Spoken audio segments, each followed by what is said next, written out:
आज मैं पढ़ाने वाली हूँ class 8th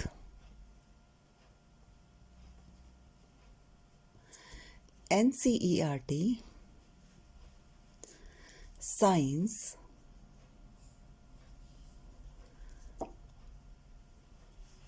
chapter 4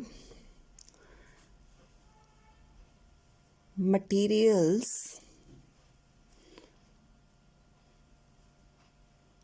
metals and non metals. मेरे पास एक बच्चा आया था NCERT का 8th का, कहने लगा मैम मुझे ये पढ़ाइए आप मेटल्स नॉन मेटल्स। तो बायो की टीचर होने के बावजूद मैंने आज साइंस इनको पढ़ाया है और उस बच्चे के डाउट्स क्लियर करने के बाद उसने मुझे कहा मैम इसका वीडियो आप डाल दीजिएगा, मैं अपने फ्रेंड्स को भी बताऊंगा। तो बच्चों आज मैं आपको पढ़ाने वाली हूँ materials metal non metal class 8th NCERT। ठीक है, सबसे पहले आता है मटेरियल्स। मटेरियल क्या होता है? मटेरियल वो होता है कोई भी चीज़ जो हमारे पास आसपास है, जो क्या कर रही है, जगह घेर रही है और जिसका अपना कुछ उसके अंदर मास है। ठीक है, तो व्हाट इज़ मटेरियल? मास क्या होता है बेटा? मास को मैं बताती हूँ कि जैसे ये पेन है मेरा, ये किसी चीज़ से बना है, प्लास्टिक से बना है। तो कितने प्लास्टिक से ये बना है वो क्या है, इसका मास है। ठीक है, और जब इसको हम किसी तराजू में तोलेंगे तो इसका क्या आएगा, वेट आएगा, क्योंकि उसमें ग्रेविटेशनल फोर्स वो भी लग रहा है। ठीक है, तो मटेरियल कैसे डिफाइन करेंगे हम? Material anything that occupies space and has mass is called material. Okay, material को हम अदर वर्ड में कह देते हैं matter. Now you are familiar with the definition of matter. What is matter? Anything that occupies space and has mass. Okay, आज हम detail में और आगे ना जा करके आपके सिलेबस से कंसर्न करेंगे कि मटेरियल में मेटल्स और नॉन मेटल्स क्या चीज़ है। तो आपके 8th के हिसाब से मटेरियल या मैटर, इसको हमने बांट दिया दो में। एक हुआ मेटल्स, एक हुआ नॉन मेटल्स। ठीक है, मेटल्स इसके एग्जाम्पल लिख लेते हैं। सिल्वर, गोल्ड, आयरन, इनके फॉर्मूला लिख लेते हैं AgAuFe। नॉन मेटल्स में बेटे आपके आ जाता है carbon, nitrogen, oxygen, hydrogen, so on, बहुत कुछ है। अभी आगे हम जब करेक्टर्स पढ़ने लगेंगे फिर आपको धीरे धीरे क्लियर हो जाएगा। अभी मैंने सिर्फ एग्जांपल दिया है कि मेटल्स का। जैसे देखिए मैंने ये अंगूठी पहनी है, ये किस चीज़ की है? सोने की।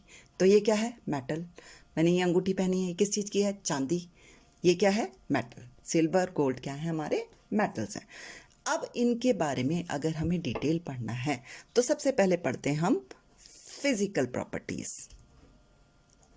फिजिकल प्रॉपर्टीज, फिजिकल प्रॉपर्टीज क्या होती हैं? वो प्रॉपर्टी होती हैं जो हम फिजिकल चेंज या बाहर से देखकर हम बताते हैं, जिसमें कोई केमिकल, कोई नया पदार्थ नहीं बनता है, उसको कहते हैं फिजिकल प्रॉपर्टीज।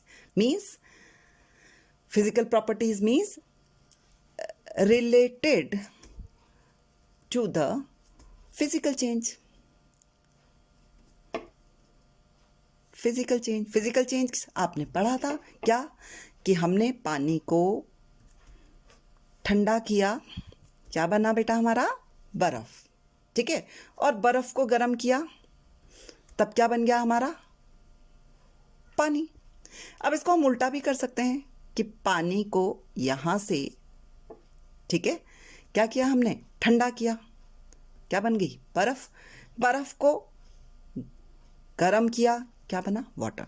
तो फिजिकल चेंज क्या होते हैं हमारे कि एक दूसरे से हम उसको ढाल सकते हैं बाहर की कंडीशंस को बदल करके। अब एग्जांपल देती हूँ आपको। जैसे मैंने ये सोने की अंगूठी पहनी है, ठीक है, सोने का फॉर्मूला लिख लेते हैं AU। ठीक, इसको अगर मैं गर्म करूं तो क्या होगा, एक तार सा बन जाएगा। ठीक, अब इसको अगर मैं ठंडा करूं, गलने लग जाएगा तार, और गर्म करूंगी तो तार बन जाएगा, और गर्म करूंगी तो लिक्विड फॉर्म में भी आ सकता है, ठंडा करूंगी तो फिर से क्या हो जाएगा, सॉलिड बन जाएगा। ये होती है फिजिकल प्रॉपर्टीज, मतलब जिनको हम एनवायरमेंटली या बाहर से कंडीशंस चेंज करें तो वो क्या करेगा, चेंज आएगा उसमें। ठीक, अब पढ़ते हैं हम फिजिकल प्रॉपर्टीज ऑफ मेटल्स। अब आते हैं आपके सब्जेक्ट पे, मेटल्स की फिजिकल प्रॉपर्टीज पे, जो आपके सिलेबस में है। ठीक है, तो सबसे पहली प्रॉपर्टी होती है, आपने सिर्फ मेरी इस अंगूठी को देखना है और सोचना है कि क्या मेटल में ये है कि नहीं है। मेटल हार्ड होते हैं, है मेरी अंगूठी हार्ड? ठीक है, तो क्या होती हैं ये, हार्ड मतलब सॉलिड। रूम टेम्परेचर पे ये क्या है, सॉलिड है। अभी मैंने कहा गर्म करेंगे तो लिक्विडिफाइड हो सकती है, लिक्विड में बदल सकती है, लेकिन सॉलिड एट रूम टेम्परेचर, मतलब कमरे के तापमान पे ये क्या होती हैं, ज़्यादातर सॉलिड होती हैं। ठीक है, मेटल का एक एक्सेप्शन है जो इसको फॉलो नहीं करता है कि वो सॉलिड होती हैं। वो एक्सेप्शन क्या है हमारे पास, सोडियम एंड पोटेशियम। सोडियम और पोटेशियम क्या होते हैं बेटे, ये सॉफ्ट होते हैं, हार्ड नहीं होते हैं, सॉफ्ट सॉलिड होते हैं। ठीक है, आप ऐसे ऐसे दबा सकते हैं इनको। और लिक्विड भी होता है कोई मेटल हमारा, वो होता है पारा मरकरी। आपने थर्मामीटर देखा है, थर्मामीटर में क्या होता है, ऐसे एक ट्यूब होती है, उसमें सिल्वरिश चमकीली सी लाइन बढ़ती है अगर टेम्परेचर जैसे जैसे बढ़ता है, तो वो क्या भरा हुआ है उसमें, वो पारा भरा हुआ है, मरकरी भरा हुआ है। ठीक है, वो टेम्परेचर, क्योंकि अभी आगे और आप प्रॉपर्टीज पढ़ेंगे मेटल की, तो वो टेम्परेचर के कारण क्या होता है, फैलता है। ठीक, तो सबसे पहली प्रॉपर्टी मेटल की क्या है, वो क्या होती हैं, हार्ड होती हैं, मींस सॉलिड हार्ड होती हैं रूम टेम्परेचर पे। ये क्या है, ये एक्सेप्शंस हैं। ठीक है, दूसरा आता है लश्चर। लश्चर क्या प्रॉपर्टी होती है, लश्चर, अब देखिए ये सोने में चमक है। ठीक है, लश्चर क्या होती है, वो प्रॉपर्टी जो जिसकी वजह से वो चमकते हैं। तो मेटल्स आर लश्चरस या मेटल्स आर शाइनी, चमक शाइनी है, उस प्रॉपर्टी को हमने क्या कहा, लश्चर। मेटल क्या होती हैं, लश्चरस होती हैं, शाइनी होती हैं। दूसरी प्रॉपर्टी हो गई। तीसरी प्रॉपर्टी आती है इसकी मैलिएबिलिटी। मैलिएबिलिटी, मैलिएबिलिटी क्या भला हुई, नया वर्ड है ना बेटा आपके लिए। मैलिएबिलिटी क्या होती है, वो कैरेक्टर, सपोज मैं इसको, आपने इस अंगूठी को लिया और हथौड़े से पीटना शुरू कर दिया, पीटना शुरू कर दिया, तो क्या होगा, वो इस कागज जैसी पतली फॉइल बन जाएगी। आपने घर में भी देखी है, सिल्वर फॉइल देखी है, एल्यूमिनियम फॉइल देखी है, जिसमें खाना लपेटते हैं एल्यूमिनियम फॉइल। सिल्वर फॉइल ज़्यादातर क्या करते हैं, मिठाई वाले जो है मिठाई के ऊपर लगा देते हैं सिल्वर फॉइल। ठीक है, तो ये प्रॉपर्टी जिसमें हम इसको, किसको, मेटल को हथौड़े से पीटते हैं तो वो क्या हो जाती हैं, एक शीट, पतली सी चादर के रूप में बदल जाते हैं। उस कैरेक्टर को, उस प्रॉपर्टी को हम क्या कहते हैं, मैलिएबिलिटी। ठीक है, तो what is malleability, property of metals by which they can be beaten into thin sheets। ठीक है, अब हर जगह क्या होता है, कोई ना कोई उसका क्या होता है, अपवाद होता है, एक्सेप्शन होता है कि भाई मैं तो इसको नहीं मानूंगा। तो ऐसा ही एक मेटल है जो इस बात को नहीं मानता है, मतलब जिसको हम पीटेंगे और वो चादर नहीं बनाएगा। कौन कौन से एक्सेप्शन है इसका, जिंक और जिंक। ठीक है, जिंक को आप हथौड़े से पीटेंगे ना तो वो चूरा चूरा बन जाएगा। चूरा चूरा बनने वाली प्रॉपर्टी को क्या कहते हैं हम, ब्रिटल। ठीक। यूजुअली ज़्यादातर मेटल्स क्या होती हैं, मैलिएबल होती हैं, मतलब उनको अगर पीटा जाए तो उनकी क्या बन जाती है, चादर बन जाती है। ठीक है। फोर्थ प्रॉपर्टी है उसकी डक्टिबिलिटी। ठीक है। डक्टिबिलिटी क्या हुआ, डक्टाइल। डक्टाइल क्या हुआ, मीन्स जो मेटल्स हैं, मेरा ये सोने की अंगूठी है, इसको बहुत तेज आप गर्म करो तो इसको खींच के पतला सा तार बन जाएगा। लोहे के भी आपने तार देखे हैं, एल्यूमिनियम के भी आपने तार देखे हैं, और सबसे ज़्यादा तो आपने क्या देखा है, बिजली की वायर में कॉपर के तार देखे हैं। तो ये सब क्या है, हमारी मेटल हैं। तो वो कौन सी प्रॉपर्टी है, डक्टिबिलिटी। डक्टिबिलिटी क्या हुआ, डक्टिबिलिटी क्या हुआ, डक्टाइल, डक्टिलिटी, सॉरी डक्टिबिलिटी नहीं, डक्टिलिटी। डक्टाइल क्या होते हैं, डक्टाइल मीन्स वो सब्सटेंसेस जिनको हम गर्म करके तार बना सकते हैं। तो ductility is the property, ductility is the property of metals by which they can be drawn into wires। ठीक है। गर्म करने पे उनका क्या कर सकते हैं, हम उनको तार बना सकते हैं, वायर्स बना सकते हैं। नेक्स्ट प्रॉपर्टी आती है इनकी मेल्टिंग पॉइंट।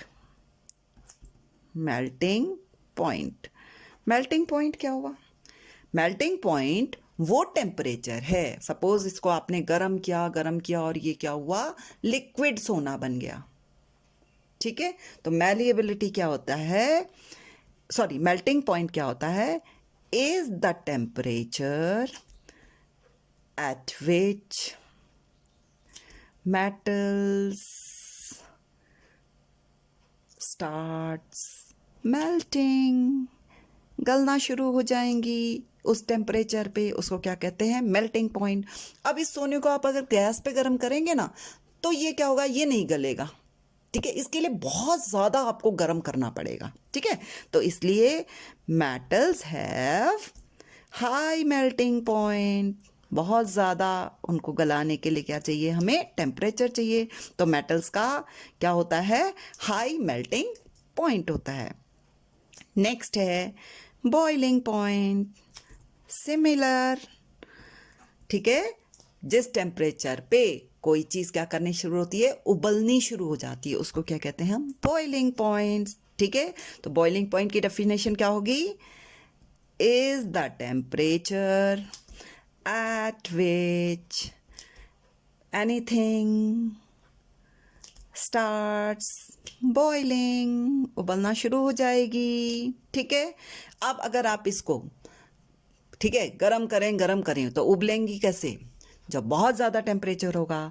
तो metals have high boiling point, उनको उबालने के लिए भी हमें क्या करना पड़ेगा, बहुत ज़्यादा गरम करना पड़ेगा। ठीक है। अब अगली प्रॉपर्टी आती है इसकी कंडक्टर ऑफ हीट। ठीक है। Conductor of heat means is the property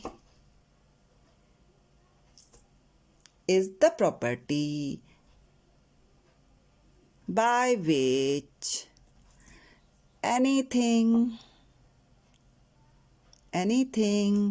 allow heat to pass through it, means कोई भी चीज़ अगर हीट को, टेम्परेचर को अपने से पास करने दे रही है, उस प्रॉपर्टी को कहते हैं हम कंडक्टिविटी। कंडक्टर जो होते हैं बेटे हमारे 3 तरीके के हो सकते हैं, good conductor, bad conductor, non conductor. Means जो अपने में से हीट को जाने देंगे उनको हम कहेंगे गुड कंडक्टर, जो नहीं जाने देंगे, थोड़ा बहुत जाने देंगे, उनको कहेंगे बैड कंडक्टर, और जो बिल्कुल नहीं जाने देंगे उनको क्या कहेंगे, नॉन कंडक्टर। ठीक है। तो गुड कंडक्टर क्या है, देखिए आपने खुद देखा है, क्या है हमारे जो भी हम हैं, लोहे की कढ़ाई बड़ी जल्दी गर्म हो जाती है, आयरन, लोहा। ठीक। ठीक है, आयरन हो गया, कॉपर हो गया, ठीक है, ये क्या है हमारे गुड कंडक्टर ऑफ हीट है। इसका एक एग्जाम्पल कर लेते हैं, ठीक, इसका एक एक्सपेरिमेंट करते हैं। सपोज हमने क्या किया, यहाँ पर एक कैंडल जलाई और एक हमने अपना आयरन का स्केल लिया, ठीक है, इस पे हमने मोमबत्ती से कीलें लगा दी, जगह जगह पर हमने क्या किया, मोमबत्ती पे गलाया और कीलें लगा दी, ठीक है जी। अब हमने इस स्केल को इसके पास ले आए। जब हम गरम करेंगे तो सबसे पहले कौन सी कील गिरेगी, ये वाली नीचे गिरेगी, फिर ये गिरेगी, फिर ये गिरेगी।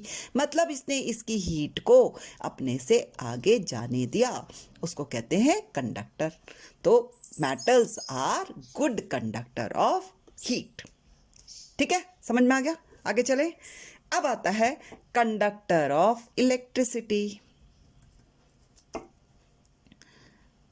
इलेक्ट्रिसिटी, ठीक है जी। इलेक्ट्रिसिटी क्या हुआ, बिजली, आपने देखा बटन जलाओ मेरी भी लाइट जल रही है, ठीक है। तो वो प्रॉपर्टी जिसमें कोई भी चीज अपने से इलेक्ट्रिसिटी को पास करने देती है, उस कैरेक्टर को कहते हैं हम कंडक्टर ऑफ इलेक्ट्रिसिटी, ठीक है। तो प्रॉपर्टी बाय विच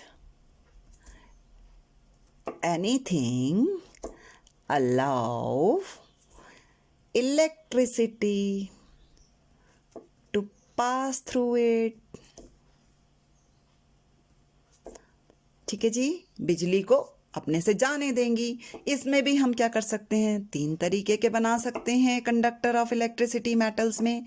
एक गुड हो गया, एक बैड हो गया और एक नॉन कंडक्टर हो गया, ठीक है। गुड कंडक्टर में कौन से होंगे, देखो हमारे जो इलेक्ट्रिसिटी के अप्लायंसेस में जो हम यूज़ कर रहे हैं वो होंगे। तो सबसे क्या हो जाएगा हमारा, कॉपर हो जाएगा, सिल्वर हो जाएगा, गोल्ड हो जाएगा, ठीक है। तो गुड कंडक्टर ऑफ इलेक्ट्रिसिटी, ठीक। इसका भी बेटा एक एक्सेप्शन है, मेटल्स क्या होती हैं, गुड कंडक्टर ऑफ इलेक्ट्रिसिटी होती है, लेकिन एक मेटल है जो बैड कंडक्टर ऑफ इलेक्ट्रिसिटी है, वो है टंगस्टन। मेटल है बैड कंडक्टर, कौन है, टंगस्टन। अब आपने ना छोटी क्लास में पढ़ा होगा कि जो हमारा बल्ब होता है उसमें एक फिलामेंट होता है, एलिमेंट जिसको हम कहते हैं, वो किसका बना होता है, टंगस्टन का। क्यों बना होता है, क्योंकि ये बैड कंडक्टर है इलेक्ट्रिसिटी का। जब यहाँ से इलेक्ट्रिसिटी जाएगी, ये बैड कंडक्टर है, जाने नहीं देगा, तो ये क्या होगा, हीट होएगी, गर्म होएगा, गर्म होने से ये लाल हो जाएगा और बल्ब जल जाएगा, ठीक है। तो कंडक्टर ऑफ इलेक्ट्रिसिटी ज़्यादातर जो मेटल्स होती हैं वो क्या करती होती हैं, गुड कंडक्टर ऑफ इलेक्ट्रिसिटी। और अब लास्ट पॉइंट, मेटल की लास्ट फिजिकल प्रॉपर्टी है सोरोनस। सोरोनस, सोरोनस मीन्स जब हम इसको बीट करते हैं, पीटते हैं, तो ये क्या करती है, साउंड बनाती है। देखिए इसको मैं, ठीक है। तो sonorous means sound producing, sound producing on beating. पीटने पे क्या होंगी, साउंड बनाएंगी। आपके स्कूल की घंटी लोहे की होती है, बजाते हैं उसको तो आपकी छुट्टी हो जाती है, उसको कहते हैं सोरोनस, ठीक है। अब हमने कितनी प्रॉपर्टीज पढ़ी बेटा, देखिए हमने पहले पढ़ा मटेरियल क्या होता है, जो भी स्पेस जिस घेरता है और जिसका मास होता है उसको हम क्या कहते हैं, मटेरियल। मटेरियल को हमने 8th क्लास के हिसाब से दो में बांटा, मेटल्स, नॉन मेटल्स। उनके हमने एग्जाम्पल लिखे, silver, gold, iron, carbon, nitrogen, hydrogen. Physical properties हमने कहा जो फिजिकल चेंज से रिलेटेड है। मेटल की फिजिकल प्रॉपर्टीज में हमने सबसे पहले पढ़ा, हार्ड होती हैं, सॉलिड होती हैं रूम टेम्परेचर पे, फिर इनकी चमक होती है, लश्चर होती है, फिर ये मैलेबल होते हैं, इनको पीट करके चादर बना सकते हैं, जैसे आपने सिल्वर फॉयल देखी है। फिर डक्टिलिटी देखी है कि ये डक्टाइल होते हैं, इनको गर्म करके तार खींच सकते हैं। फिर इनका मेल्टिंग पॉइंट हमने देखा कि जिस पे गलती हैं वो बहुत ज़्यादा होता है, बॉइलिंग पॉइंट जिस पे ये उबलती हैं वो बहुत ज़्यादा होता है। फिर हमने पढ़ा कि ये हीट को अपने अंदर से पास करने देती हैं। फिर हमने पढ़ा कि ये इलेक्ट्रिसिटी को अपने में से पास करने देती हैं। और फिर हमने पढ़ा कि ये क्या करती हैं, आवाज़ करती हैं। ठीक है, ये तो हो गई फिजिकल प्रॉपर्टीज मेटल्स की। अब पढ़ लेते हैं नॉन मेटल्स की। नॉन मेटल्स जैसे ही लग रहा है इसका उल्टा। उल्टा मीन्स सारी प्रॉपर्टीज हमने जितनी की जितनी पढ़ी हैं, 1 2 9 पढ़ी है ना, 3 4 5 6 7 8 9 9 की 9 पढ़ते हैं। पहली प्रॉपर्टी पढ़ी थी हमने कि मेटल्स क्या होती हैं, हार्ड होती हैं। तो हमारी नॉन मेटल्स क्या होती हैं, सॉफ्ट होती हैं या लिक्विड होती हैं या गैस होती हैं। ठीक है, तो नॉन मेटल्स क्या होती हैं, सॉफ्ट होती हैं या लिक्विड होती हैं या गैस होती हैं। दूसरी प्रॉपर्टी हमने मेटल में पढ़ी थी कि मेटल्स क्या होती हैं, चमकदार होती हैं। तो ये क्या होती हैं, चमकदार नहीं होती हैं, ये क्या होती हैं, डल होती हैं। ठीक है, इसमें भी एक नॉन मेटल है जो चमकदार होती है। ठीक है, एक्सेप्शन है वो नॉन मेटल का, वो क्या है, ग्रेफाइट, जो आपकी पेंसिल होती है ना उसमें। ठीक है, एक और होती है आयोडीन। पढ़ा है आपने, नमक में आयोडीन होता है। ठीक है, लैब में जाना आयोडीन देखना, वो उसकी अपनी चमक होती है। ठीक, फिर तीसरी प्रॉपर्टी पढ़ी थी हमने मैलिएबल, मीन्स उनको पीट के चादर बना सकते हैं। नॉन मेटल क्या होती हैं, नॉन मैलिएबल होती हैं, मतलब अगर इनको पीटा तो इनका चूरा बन जाएगा। ठीक, चौथी प्रॉपर्टी हमने क्या पढ़ी थी, डक्टाइल, मेटल्स को गर्म करें तो तार बन सकता है। ये नॉन डक्टाइल होती हैं, मतलब इनके तार नहीं बन सकते हैं। आपने गर्म किया और ये जल गई, नीचे चूरा बन गया। ठीक, फिर पांचवी प्रॉपर्टी पढ़ी थी हमने बॉइलिंग पॉइंट। ठीक है, तो इनका क्या होता है, उनका हाई होता है, इनका लो बॉइलिंग पॉइंट होगा। ठीक, ऐसे ही इनका लो मेल्टिंग पॉइंट होगा। ओके, फिर क्या पढ़ा था हमने, कंडक्टर। ठीक है, यहां ये गुड कंडक्टर थे, ये क्या होंगे, बैड कंडक्टर या नॉन कंडक्टर ऑफ हीट। ठीक है जी, फिर हम पढ़ेंगे इसका आगे इलेक्ट्रिसिटी, फिर बैड कंडक्टर और non conductor of heat. Electricity हो गया, हीट भी हो गया, इलेक्ट्रिसिटी भी हो गया। ठीक है जी, फिर हमने पढ़ा एक प्रॉपर्टी सोरोनस वाली। ठीक है, तो ये आवाज नहीं करती हैं, तो ये क्या होती हैं, नॉन सोरोनस। ठीक है, अब यहां पर हमने पढ़ा था कि अगर हम ये वाला नॉन मैलिएबल इसको पीटे तो क्या बनता है, चूरा बनता है। उस प्रॉपर्टी को कहते हैं ब्रिटल। ठीक है, by beating, the property by which anything on beating, by beating changes into powder या forms powder. On beating, by beating forms powder. ठीक है, क्लियर हो गया। तो आज के लिए इतना ही, कल हम पढ़ेंगे chemical properties of metals and non-metals. Thank you. Have a nice day.